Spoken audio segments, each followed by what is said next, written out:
What is up, my beautiful apes? Hope you all had a wonderful weekend. Let's get ready for the stock market opening tomorrow, May 24th. We're going to be covering ticker symbol GME. We'll cover it on the daily time frame. We'll cover it on the 1 month time frame, and then we'll cover it on the year-to-date time frame. We'll also take a look at the short interest through Ortex, and then take a look at the short ETFs that are available through Stocko Tracker. And then we'll take a look at the options chain over the next couple of weeks to see if there's any interesting anomalies that are appearing within the options chain. If you guys also do find any other DD that you want to share with me, feel free to drop it down in the comment section below. I'm always wanting to put a few wrinkles in my brain because right now, to be honest with you, I was away for a whole entire week, so I'm definitely lacking in the wrinkles category. So feel free to drop it some DD down below. I definitely do need some wrinkles, but let's dive in and cover the charts here. So really for GME on Friday, it had a good day. Compared to AMC, GME, they're actually going in different directions now. AMC is going down and GME is actually going up. Is this possibly because the shorts can't short both stocks at the same time? Because we do know the same people who have been shorting GME are also shorting AMC too. Is it getting to the point where they don't have enough funds to short both these stocks and they have to pick one day and then the other day, or are they just giving up on one, in my personal opinion? Who knows? But really, taking a look here at GME, we're up to $176.79, which makes me incredibly happy because we're back above this 172 channel. And you can see that we found support here on Friday. We broke through 172 for only a little bit. We only fell to $170, and then we broke back above it and retested it here several times. 1, 2, 3 times. And we found support off of it, which is a very good sign. We did rip all the way up to $179. Keep in mind, $184 and then $188 are going to be our next levels that we want to really be looking at for levels of resistance in the upwards direction. But really, for GameStop overall, the fact that we finished at 176.79 and the market is still having this like, I'm going to maybe start red and then I'll go green and then I finish red, or I start green and then I go red and then I finish green kind of thing. It just has this like unease. The fact that GameStop was able to pretty much just handle its own and just rally and really had this nice rally through the midday. I mean, from here at 1042 to its high at 130, it had a really nice run and then pretty much did a nice, I'm going to call it a bullish consolidation here because this was more towards the upside. I mean, it's not exactly the tightest consolidation. We did have a really nice consolidation period right here. Can I get my shapes up here? We did have a nice consolidation period right here. It was nice to see. And I really like seeing that because this consolidation here really helps out with IV, really helps deflate options contracts because boy, can they get really expensive. I was looking at some weeklies and I was going, gosh, I feel like I'm buying a Tesla options contract at this rate because it's so just IV is so high right now. But it is coming down, which is definitely a good sign for the stock. Now, if we hop out here to the 5-day time frame, this will really just kind of help us out. We had a nice rip up here to 189, and then we had a really harsh sell-off. We saw the shorts really push us down here, and then we fell down to 164. And then we've been on a slow, steady uptrend ever since, which is good. Slow and steady wins the race. We don't always have to have these 20% rip days. I mean, they're really nice to see, but I much prefer to have that slow, steady growth. Now, if we hop out here to the 1 month, 1 hour time frame and really take a look at it, we touched 136 here on the 11th, and we're kind of riding an ascending level support here, which is actually really nice to see. And we're doing a decent job of respecting it. Now we got to find 3 touch points here, which is kind of hard, and this is a pretty steep line actually. But we got 1 touch point down here. Do we have 2 touch points? We have 3 touch points. All right. We have a touch point up here, 4 and 5. So we do have a nice ascending level support. We do see this 15-day moving average crossing over 60-day moving average, which is a bullish move. We are above our 200-day moving average also, which is very good. So we're definitely in very bullish territory. This is also confirmed because we were overbought here on our RSI sitting at 73 during the day. We have our RSI sitting at 56.46, which is good. That's the reason why we like this consolidation up here, is because on a macro perspective, it helps deflate this RSI a little bit and take us back down more towards neutral. That's exactly what we want to see with these, what we want to see with moves. We want to rip, we want to have a pullback, and then we want to consolidate before we set up for our next rip. Because that way our indicators aren't so overextended. We don't want to always be overbought. Because if we're overbought, that means we're going to have a further pullback to get that indicator to be reset back towards more of a normal position. Now, pointing out here with the MACD, we have a really nice move here with the MACD, nice bullish MACD, and now we're kind of at a point where it looks like we're going to have a convergence possibly here in the next day or two. Hopefully we can take that, we can avoid having this convergence and having the signal cross over the MACD, because that would be a bearish indicator. Now, if we can have the signal and MACD continue to ride each other very closely like they are essentially here from the 20th and 21st, that would be really good. We're not terribly overextended also, which is really good. You can take a look back here on the 17th, 18th, and really the 19th and how overextended this MACD is. We don't want this because this has a lot of implied volatility baked into it, which causes options contracts to be more expensive. And if we want this thing to squeeze, because I still believe we can still absolutely squeeze, we need new people to come in, buy the stock, and buy the options contracts, because we've been at this for, gosh, almost, it feels like 6 months now, kind of, that we've been at this, and we need new people to come in to really help drive us to getting that squeeze. Now, if we hop out here to the year-to-date time frame, we still are doing a really good job of respecting our ascending level of support. We have 3850 here post-squeeze. And if we draw a line out here, we're still doing a good job of respecting that ascending level of support, which is something that I'm looking for, like really happy about. We do have our, on the day time frame, we do have our 60-day moving average above our 15-day moving average, which is technically a little bit of a bearish indicator. We can easily reverse this. Also, technical analysis with GME is definitely very hard to do because we're trading 3.65 million shares, which is not a lot when you have a 60, it's like a 69 or I think, no, not 69. I think it's 71, like 71 million shares now because they did their at the money offering.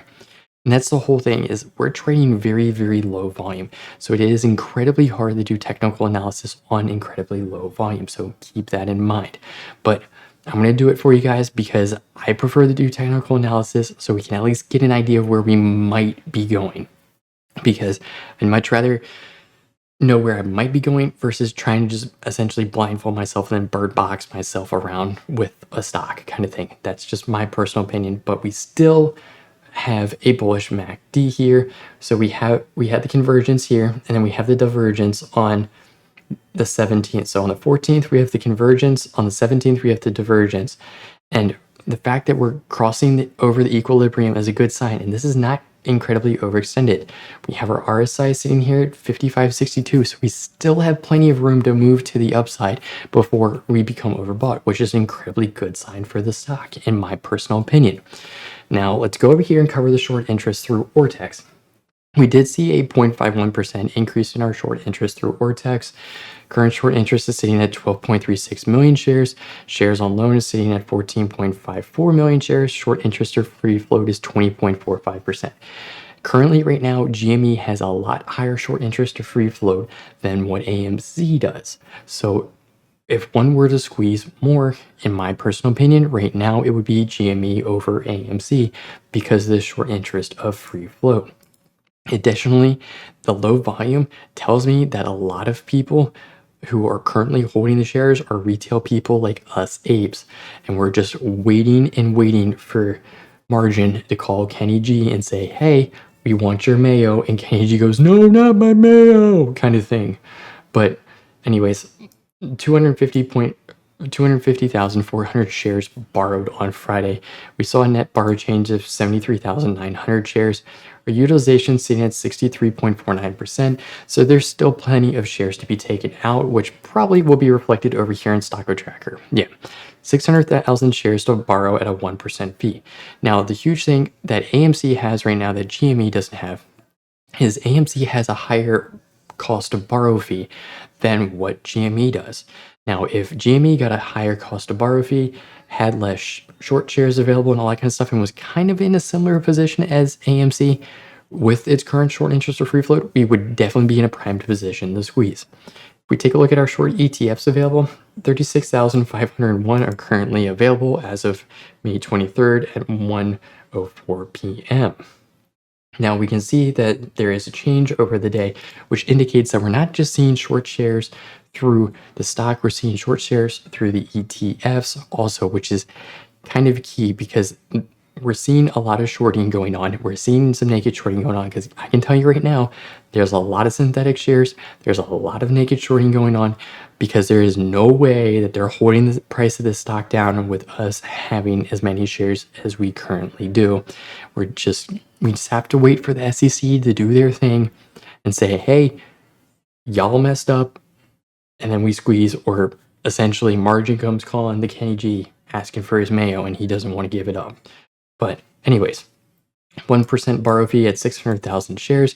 Current calls that are in the money is 12,534. At $200, we add 17,925, which is huge because we do want to get more calls in the money because this will help put snow on the ground and get that snowball rolling and get it to become a bigger snowball.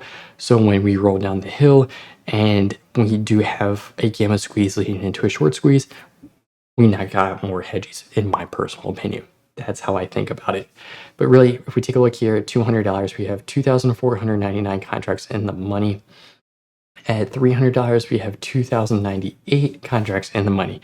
Now, the next thing that I really want to take a look at is the trading data. So on the 21st, we saw 63.4% of our volume was short volume. That's huge. It's huge. It's essentially almost 7 out of every 10 shares roughly traded were short shares.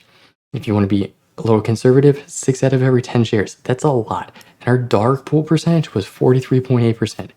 Almost half of our volumes going through a dark pool, which means it's not being reflected in the price on the stock exchange. Makes things rather interesting in my personal opinion. And this is really high. Really high, guys. Like, things are adding up here. And also, if we take a look at our FTDs, reported as the 30th, 14,143 at the closing price of 176.19, which is huge. So we're still seeing FTDs, still seeing a heck of a lot of shorting, still seeing a lot of our volume go through dark pools. This absolutely still can squeeze. We just have to wait and we just have to be patient. It's very hard to be patient, but you know what that means? More time for us to rake in the shares and just get more tendies as we go to the moon. Keep in mind, I'm not a financial advisor and none of this is financial advice. Take everything what I say with a grain of salt, please. Now, let's take a look here at Webull and take a look at the options chain, because the huge thing we want to make sure of is that there's not a lot of options just put on 1 week. We want to make sure that there's interest throughout multiple weeks because this will show that people are still remaining interested within the stock and are not just being here for 1 week and then they're saying, nope, okay, we're done the next week kind of thing. So really, when I take a look through this options chain, there is not a lot of open options for the 4th. This could drastically change as of tomorrow. Now, if we take a look at the 11th, nope, not a lot of open interest. Not a lot. We take a look at the 18th. Let me drop out this all to make sure that I'm grabbing everything. So the 18th, we have 1,526 at $200, 1,415 at $300. So if we let's take a look at July. So July 2nd, let's take a look here. $360.26. Not a lot of open interest. July 16th. Not a lot of open interest here. Oh, wait. 23,669 contracts at $800 on July 16th. And they had to pay $300 to $320, and the last one reported was $313. Holy mackerel. That's a lot of money. That is a lot of money. Jeez. So this is definitely an anomaly. So July 16th is definitely going to be an interesting point because That's a lot of money to, hold on. Let's pull up a calculator here. So every single one of those is worth $300. And there's 23,669 of them. So someone had to pay around $7 million for all of those contracts. That's a lot of money at that $800 strike on the July 16th. So keep that in mind, guys. That is definitely something, like, correct me if I'm wrong down in the comment section with my math, but that's definitely something to keep your eye on because that's not normal. But that's what I got for you guys today. If you guys do have any questions or anything like that, feel free to drop it down in the comment section below, and I'll see you guys next one. Peace.